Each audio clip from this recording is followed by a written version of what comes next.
Welcome to Sunshine Cathedral's Queer God Squad. It's Monday, August 25th, 2025. I am Bishop Darrell Watkins, the Senior Minister of the Sunshine Cathedral. With me today is my husband, Bishop Robert Griffin, and joining us is Reverend Dr. Ann Atwell. We are the Queer God Squad. Visit sunshinecathedral.org to learn more about us. Queer God Squad was created by Hotspots Happening Out to support our mission to explore the value of faith in the LGBTQ community. There is no other progressive queer religious panel discussion show like this in the entire world. You can support this program by liking and sharing it.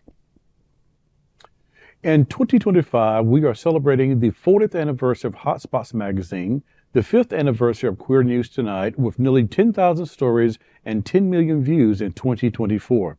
We are the largest nonprofit LGBTQ media organization in America, and we encourage you to support our mission to inform, entertain, and educate our community and allies. This is the Sunshine Cathedral Perspective. New Orleans Voodoo welcomes LGBTQ+ spirits and souls.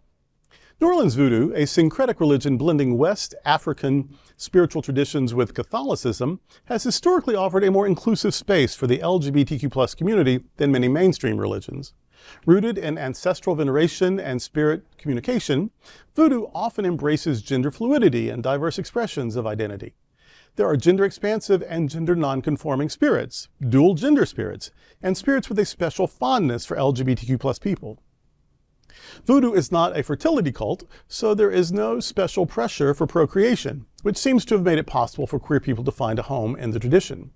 In Haitian Vodou, a close relative, certain Iwa spirits are associated with or embody queer characteristics, like Erzulie Freda, protecting gay men, or Erzulie Dantor, linked to lesbians. This spiritual framework allowed for the acceptance of individuals whose gender or sexual identities diverged from societal norms. While views within Voodoo can vary, its emphasis on individual connection to spirits and less rigid gender roles provided refuge and leadership opportunities for LGBTQ+ people, fostering a unique intersection of spirituality and identity in New Orleans. Of course, like everything else, Voodoo has been commercialized, commodified, and so, it can be silly or whatever, but it's also, though, a real religion. Mm-hmm. and a beautiful religion in lots of ways. It can, it's inclusive, it's gender inclusive, it's sex positive. There's a lot of healing, and it is this blend of these African spiritualities. People were sort of relocated to the Americas by force, and so they brought the traditions they could with them. Sometimes that was Islam, sometimes that were these earth-based religions with pantheons, polytheistic. But when they got here, a lot of times they weren't allowed to practice their old religions. They weren't allowed to speak their old languages. They were identity was just stripped from them. And so what two groups of people did that got acculturated into Christianity, some were attracted to Pentecostalism, with all of the shouting, the being filled with or possessed by a spirit, the chanting, speaking ways that were undiscernible to people outside the outside the group, healing miracles and contacting otherworldly beings, all of that. So Pentecostalism, or what evolved into Pentecostalism, was very attractive to some. For others, Catholicism was attractive because they had all these saints. And so this God just became that saint.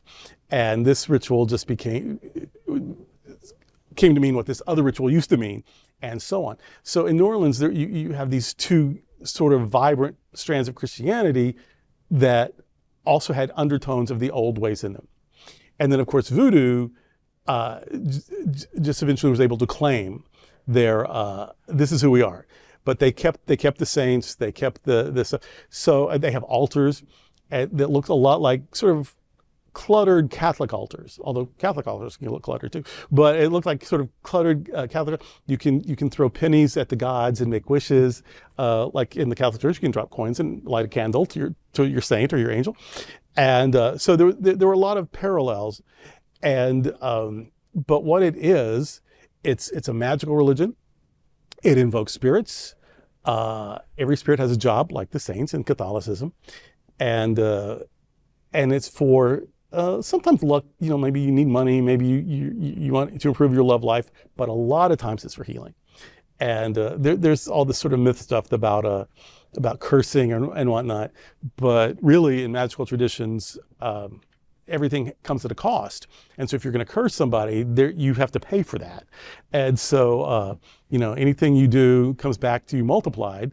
That's a rule in every spiritual tradition. You know, what comes around goes around, or what goes around comes around with momentum. So there's really not a lot of cursing because you don't want the blowback. So, but there is a lot of healing, a lot of hope, a lot of community, a lot of ritual, a lot of communing with the other side, whatever that is. And so it's sort of a fascinating religion, and empowering for people who feel otherwise disempowered. So of course queer people would be attracted to it, because when you don't have a break anywhere and nobody respects you and nobody likes you and everybody thinks you're a monster anyway, to have this place where you are welcomed, where the spirits are on your side, where your difference might actually be a magical advantage, you can see why it would be appealing. It's a little complicated for me. I like simple religion. I'd be a much better Quaker than voodoo priest, but I see why people would like it, and it is fascinating. And there's an energy in New Orleans that I love, and I think a lot of it has to do with that voodoo culture. It's vibrant, it's dynamic, but again, I couldn't be clergy in that. They have a lot of rules and a lot of them unwritten. I don't even know how you learn them. I'm too lazy to be voodoo, but I appreciate it. And if you're ever in New Orleans, go to the authentic places. Go to the wacky places too, where they just sell you mass-produced things or whatever. But there's some authentic places. There's even a voodoo museum, and it's fascinating. So when you're there, make sure you check it out.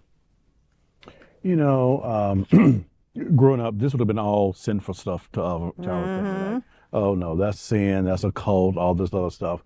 And I think, I know as I grew older and got to experience different things, you realize that there's a lot of rich history and rituals and cultures and these things that I didn't understand as a kid growing up that now I appreciate, because they do point ways of lights to different understandings about ourselves, about different culture, and about things that we experience also. I mean, I'm just, voodoo is about healing, is about miracle. And I just went to my place in my head, well, Jesus could have been the best voodoo minister of his time, and when you think about the miracles that he performed and the hope that he gave, because if you pull the positive out of it, these are some of the same principles and teachings that Jesus himself taught about. And I don't think I'm sacrilegious calling Jesus a voodoo minister, but he could have been. However, and sacred, power, magic, these are synonymous, in my mind. So I think all of it can lend itself to us being open to other traditions, other religions, other beliefs, and also just being open to what it says to us, and not saying what it shouldn't say, could say, won't say to anyone else. This is about our experience, right? And how I approach these different religious beliefs and different traditions, and how I approach looking forward to my voodoo experience when I go to New Orleans. I think one thing that freaks Christians out is that the serpent is a sacred symbol in voodoo, and of course Christianity was, there was a lot of weird stuff about the serpent in the Garden of Eden. The serpent in the Garden of Eden in the story is not a devil, by the way. It's just a talking snake, which makes it a joke. Just a talking snake. Yeah, just a talking snake. So it's laughable to start with, but it's never the devil. That isn't identified as that till way, and it's not even part of the Jewish tradition. Anyway, but it's a sacred, it's a wisdom symbol, and so you'll see in New Orleans people in the street just like with a big snake wrapped around them or whatever. Sometimes like a puppet. Sometimes it's real, and but that's from that tradition. It's a sacred sort of thing, like a lamb might be at Easter, for Christians or whatever. But it's and you're talking about the validity of it or whatever, and Jesus could be.